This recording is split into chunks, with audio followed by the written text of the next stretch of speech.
Nimkaribishe baba hapa aweze kuzungumza nasi vijana neno fupi. Karibu sana baba. Hamjambo wote. Mniruhusu kukaa.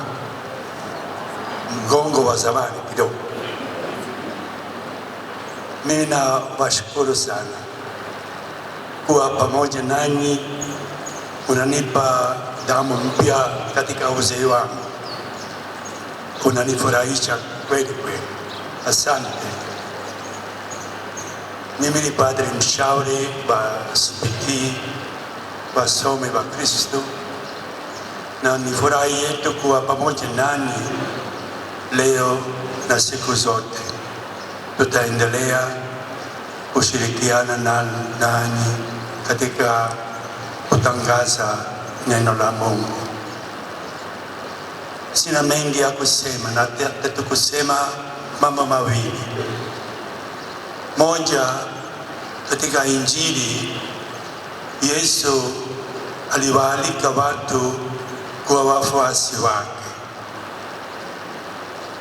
Kama wewe ni papa, askofu, padre, mtawa, mlei, mkubwa, mdogo, kazi ya msingi kwa Mkristo ni kuwa mfuasi wa Yesu, kutekeleza maneno yake, mafundisho yake. Nawaalika kuanza maisha yenu kumchagua Yesu kama kiongozi wako kila wakati. Neno la pili, nawaalika vijana kuwa na ndoto katika maisha yako. Unataka kufanya nini na maisha yako? Uwe na ndoto nzuri ya kusema nataka kutekeleza kitu hiki katika maisha yangu.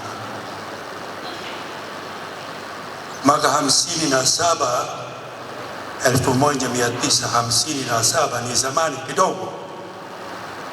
Nimemaliza mimi shule ya sekondari.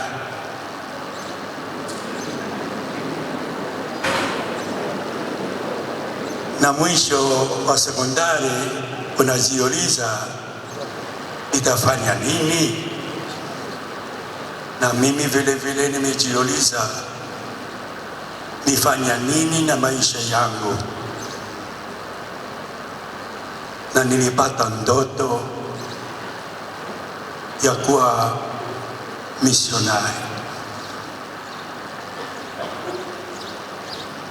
Ni muda kidogo sasa. Leo 2024, ndoto yangu ya kuwa misionari ni fresh kama mwaka 57. Kama unataka maisha ya amani na furaha, fuata ndoto nzuri inakuja kutoka kwa Mungu. Hutasikitika. Utakuwa na kula chumvi kama mimi nimekula chumvi nyingi katika maisha yangu, magunia labda, lakini uweze kusema Mungu amenipa neema ya kufuata ndoto, kuwa misionari, na leo kuwa pamoja nani ni furaha, inaleta amani.